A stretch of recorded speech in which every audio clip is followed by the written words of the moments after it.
Buenas tardes, doctor.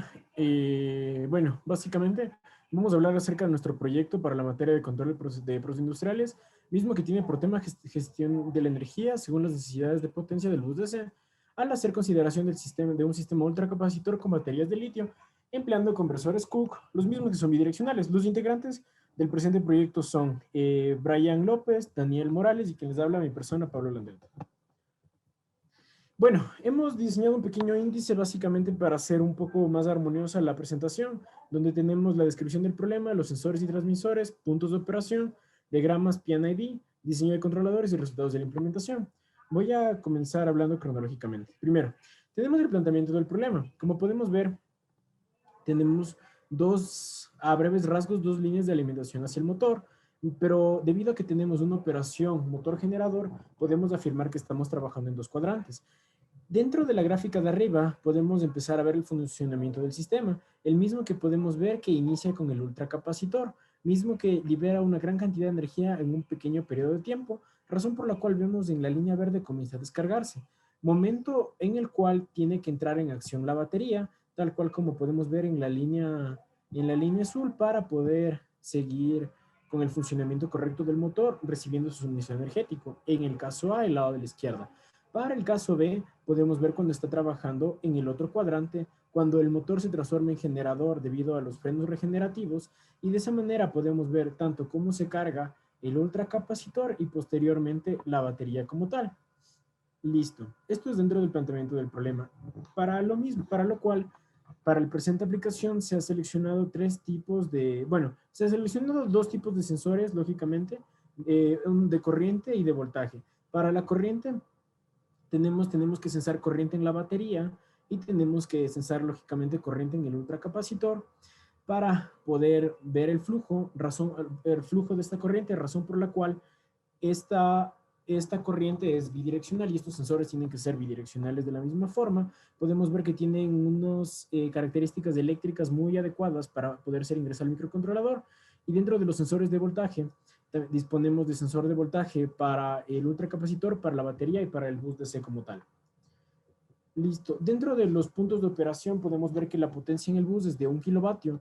Se debe mantener un voltaje en el bus de 48 voltios constantes y tenemos una corriente máxima en el ultracapacitor de 62,5 amperios y en la corriente de la batería de 39,06. Esto es en el primer cuadrante. Para el segundo cuadrante tenemos en cambio un voltaje en los terminales del ultracapacitor de 16 voltios y voltajes en terminales de la batería de 28,5 voltios con sus respectivas corrientes de recarga para tanto el ultracapacitor como para la batería. Podemos ver aquí el sistema implementado en Plex Simulink, donde podemos ver la operación en paralelo de ambas líneas de conversión de voltaje. Además, podemos ver en esta línea que le estoy indicando, en esta fuente de voltaje de 48 voltios, la simulación para las perturbaciones y para la posterior visualización del control ante estas perturbaciones dentro del sistema planteado. Y finalmente tenemos el diagrama P&ID, en donde podemos ver con las normas ISA la implementación de estos dos conversores en paralelo a través del diagrama de tuberías de instrumentación, donde podemos ver los diferentes sensores de voltaje y corriente para cada uno. Y, lógicamente, como explicamos, el trabajo de motor generador. Gracias. Ahora vamos a presentar el problema a resolver. Cuando nosotros trabajamos con el sistema en lazo abierto, es fácil poder ver que mientras va descargándose la batería de litio o el ultracapacitor, el voltaje en el bus DC también empieza a decrecer. Este es un problema que se debe resolver, es decir, se debe realizar el control sobre este sistema. Ahora, podemos ver en esta imagen fácilmente cómo empieza a decaer el voltaje en rojo, que es el voltaje en el bus DC, empieza a decaer mientras se va descargando poco a poco la batería. Con una pequeña variación de voltaje en la batería o en el ultracapacitor, el convertidor Cook lo convierte en una gran variación de voltaje mientras se empieza a descargar. Bueno, pues ahora, el problema a resolver, lo que nosotros vamos a implementar son 8 controladores, o mejor dicho, 4 controladores de modo de cascada, ya que vamos a ocupar un controlador en cascada para activar para que trabaje el convertidor en el primer cuadrante y otro para que trabaje en el segundo cuadrante. Bueno, Aquí podemos ver también, en esta parte de aquí, podemos ver que vamos a generar perturbaciones para ver cómo se van generando, cómo va reaccionando el controlador ante distintas perturbaciones. Ahora, primero lo que vamos a realizar es encontrar, mediante la curva de reacción, vamos a encontrar los parámetros de la planta. En este caso, lo que nosotros estamos haciendo es generando una perturbación paso a la salida de a la planta, y así podemos obtener el tiempo de la máquina, y también podemos obtener los retrasos también como la ganancia. Entonces, a partir de esto, nosotros implementamos tres controladores. El primero que nos pudimos dar cuenta que estaba erróneo. ¿Por qué? Nosotros hicimos fue aproximar a la primer orden la planta, y según las tablas que tenemos en el libro, empezamos a realizar el control considerando que la planta es de primer orden. Eso no está bien, ya que nuestro convertidor, cuando trabaja en un cuadrante o en el segundo cuadrante, consta de un convertidor de una planta de segundo orden. Entonces, lo que realizamos fue la asignación de polos y ceros. A partir de esta asignación, nosotros pudimos ver que, por ejemplo, el KC varía muy drásticamente respecto al sintonizar a la planta como una planta de primer orden sin retardo.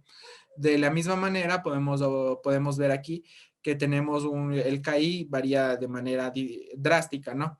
Ahora, una cosa que debemos tomar en cuenta es que el retardo que nosotros tenemos es muy bajo, por lo tanto lo despreciamos y podemos ocupar estas ecuaciones, pero como repito, estas ecuaciones no son las adecuadas, vamos a ocuparlas de las plantas de segundo orden.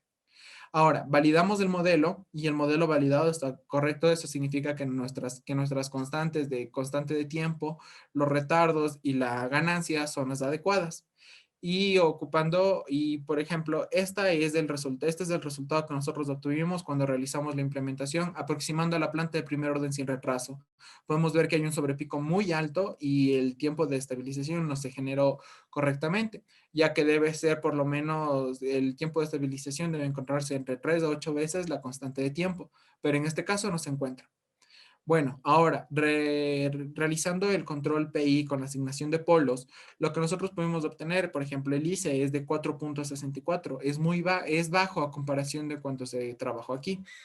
En el informe se puede revisar los ICE de cada uno. Ahora, lo que, por ejemplo, aquí tenemos, ya este es el resultado de control PI mediante perturbaciones. Las perturbaciones son resistencias que se le agregó a la carga cuando la carga trabaja cuando absorbe energía. En este caso podemos ver, según los cursores, se puede notar que tenemos en 45, en un segundo tenemos una perturbación que cambia a 45 amperios, y podemos ver que el sobrepico es de 6.20%, es menor al 20% de cuánto se requirió diseñar. Y el tiempo de establecimiento, lo podemos ver que aquí el tiempo de establecimiento se dio en 9 milisegundos, donde la constante de tiempo es 2.4 milisegundos, es decir, se encuentra entre 3 a 8 veces la constante de tiempo. Ahora, también vamos a realizar la validación del control externo. El control externo podemos ver que sí cuenta con un retardo, y de igual manera al anterior, lo que estamos haciendo es generando puntos en la curva de reacción y obteniendo la constante de tiempo. Ya tenemos un retardo que es en milisegundos, pero ya es considerable.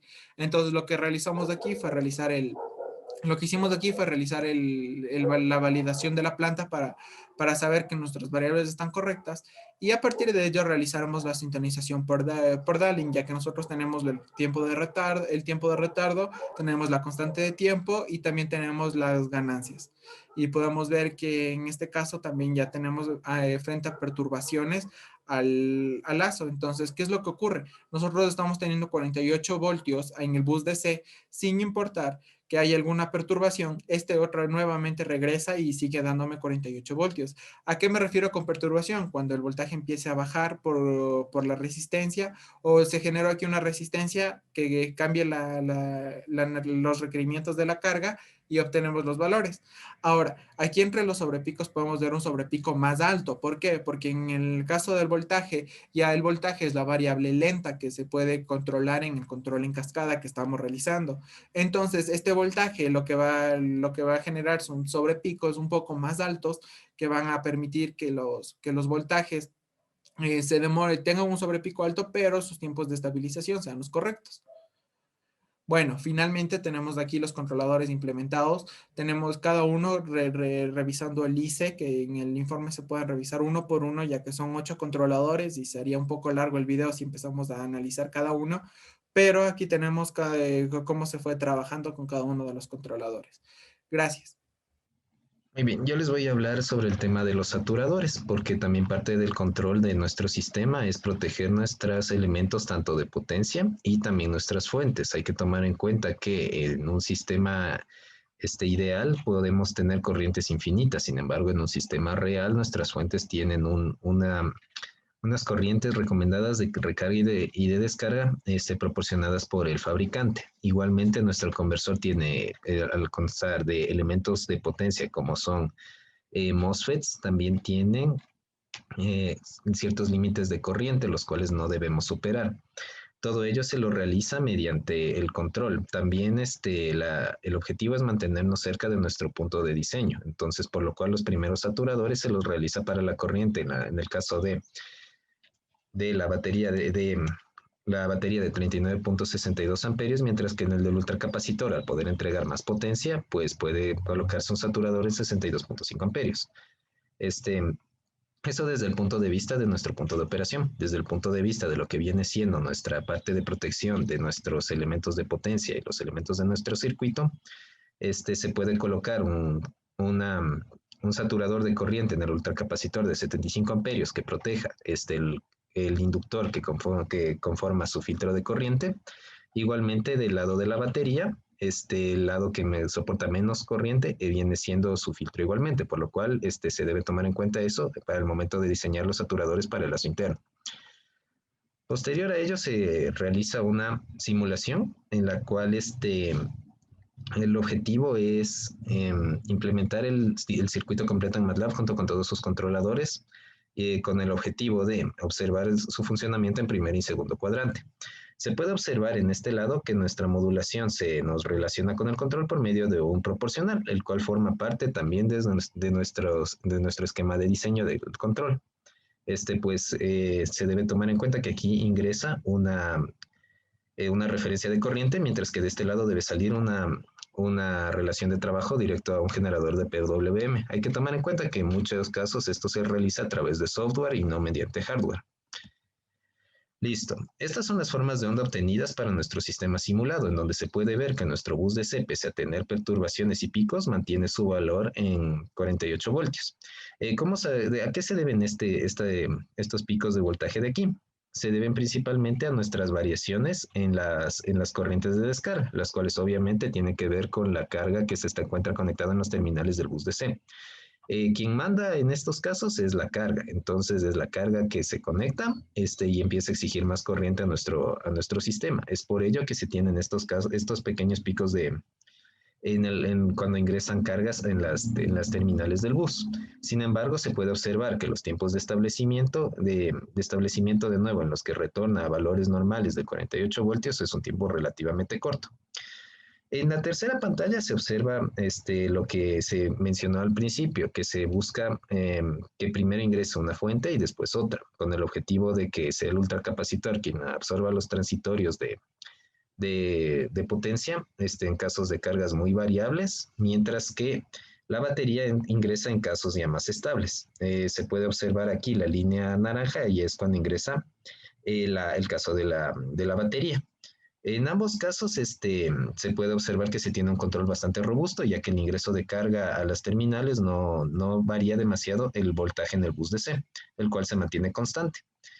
El único momento en el que se puede observar una variación es en este momento de aquí, que es justamente en la conmutación, por lo cual pero esto se debe a que se retira una fuente de forma inmediata y se ingresa otra de forma inmediata, con el objetivo de mantener constante el bus DC. Aquí se puede observar cuando ingresa la batería en el segundo cuadro. La batería inicia con un estado de carga del 100%, el cual mantiene, obviamente, durante la operación del ultracapacitor, ya que la batería no se encuentra entregando energía a la carga.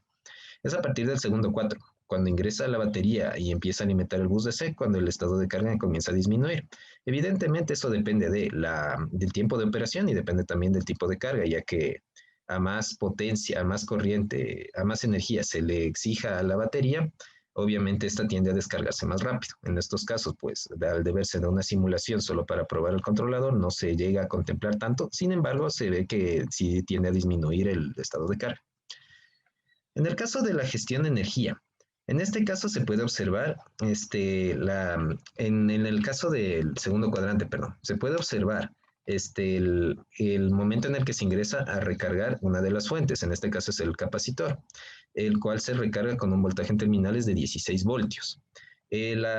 Obviamente la referencia es inmediata, sin embargo, el voltaje tiende a crecer un poco más lento. Eso se debe a que nuestro controlador lo que hace es evitar que la corriente de retorno hacia el ultracapacitor se eleve de forma instantánea. Obviamente eso se tiene que tomar en cuenta. La corriente en el ultracapacitor depende de la derivada del voltaje en sus terminales, por lo cual en el momento de ingresar esta corriente sin controlador, de ingresar el ultracapacitor al segundo cuadrante sin controlador, la corriente tendía a elevarse estamos hablando, corrientes de más de 400 amperios.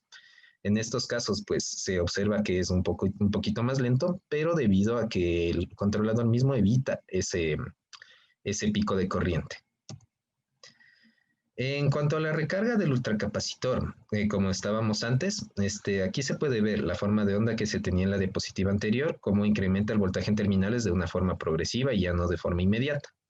En este momento, el ultracapacitor se encuentra cargándose con 16 voltios. Se tiene estos picos de aquí porque en segundo cuadrante también existen perturbaciones, y es porque el voltaje en el bus DC no va a ser siempre de 48 voltios, también va a tener que variar. Y eso significa pequeños picos, pequeñas variaciones en el voltaje en terminales del ultracapacitor, en el momento en el que el conversor actúa en segundo cuadrante. Sin embargo, como se pueden ver, están dentro de valores controlados y el tiempo de establecimiento es pequeño. A partir del segundo 2.5, cuando se retira la recarga del ultracapacitor, se puede ver cómo el voltaje en terminales ha incrementado de los 15.65 voltios iniciales a casi 16 voltios. Es obvio debido a que por más que se ingrese corriente, el ultracapacitor tiene que demorarse un poco en recargarse, siempre que se mantenga la corriente en niveles controlados. Es después de cierto tiempo en el que el voltaje en terminales nuevamente regresa a su valor inicial de 16 voltios. Eso en tema de simulación, por temas de tiempo, no se lo realizó. En cuanto a la batería, en el momento en el que se deja de recargar el ultracapacitor, se retira el ultracapacitor y empieza a actuar el conversor de la batería en segundo cuadrante. Se le selecciona un voltaje de recarga de aproximadamente 28.5 voltios, ya que es uno de los voltajes recomendados por el fabricante. Se puede ver en este momento cómo el voltaje incrementa igualmente de una forma más controlada. No es el pico de corriente en el segundo cuadrante sin control, no era tan drástico como el caso del ultracapacitor, sin embargo seguía existiendo. Y en este momento comienza a incrementar el estado de carga de la batería. En el momento de la descarga, pues aquí se puede ver la transición de primer cuadrante a segundo cuadrante. El pico de corriente en el ultracapacitor sigue existiendo, sin embargo, esto se puede reducir mediante la implementación de una rampa, de un incremento del voltaje en terminales mediante una rampa y no mediante un paso. Esto se realizó básicamente para probar el controlador. Sí, aquí es donde se observan las pequeñas perturbaciones que están en el bus DC, sin embargo, que apenas tienen efecto sobre la corriente de recarga del ultracapacitor. En este momento de aquí es cuando se retira el ultracapacitor e ingresa la batería a recargarse. De nuevo, es por el modelo y también por el comportamiento más lento de la batería, por el cual la corriente no tiende a elevarse de esta manera. Sin embargo, se mantiene en niveles controlados. En este caso se seleccionó una corriente de recarga de 22.5 amperios, el cual es un valor intermedio entre los 10 amperios y los 50 amperios máximos que solicita el fabricante. Listo. Aquí se puede observar igualmente las transiciones de las fuentes de primer cuadrante y segundo cuadrante. En el caso de la batería es bastante más evidente, debido a que el estado de carga disminuye conforme disminuye también, conforme aumenta, perdón, la corriente que exige la carga. En este momento, cuando se recarga el ultracapacitor y se retira totalmente la batería, el estado de carga se queda en los valores que estaba. Y es cuando ingresa de nuevo la batería, cuando empieza a recargarse. Lo mismo ocurre con el ultracapacitor. En el caso del ultracapacitor hay que tomar en cuenta que el decaimiento del voltaje en sus terminales depende totalmente de la corriente que se le saque. Entonces, a mayor corriente, obviamente va a tener un mayor decaimiento. Es cuando comienza a recargarse, en este momento de aquí. No se puede ver el voltaje de las celdas internas, pero el voltaje en las celdas internas debe tender a incrementarse conforme le llega más corriente al ultracapacitor, el cual es un valor cercano a los 23 amperios. Cuando se lo retira nuevamente, se observa que el voltaje en terminales ha incrementado. Y listo, y esta es la gestión de potencia en el ultracapacitor. Debemos tomar en cuenta que también se debe analizar los valores de voltaje y de corriente que entrega, ya que es un dato que debe mantenerse cerca de los valores recomendados por el fabricante, los valores de potencia, los cuales están los valores de voltaje en terminales y la corriente en amperios hora, ¿no? Por más que a un ultracapacitor se le pueda exigir más corriente que una batería, también debe estar dentro de los valores recomendados. Aquí se puede observar igualmente las perturbaciones en la potencia, fruto de los cambios de carga y también de los cambios en el voltaje en el bus DC. Listo, muchas gracias.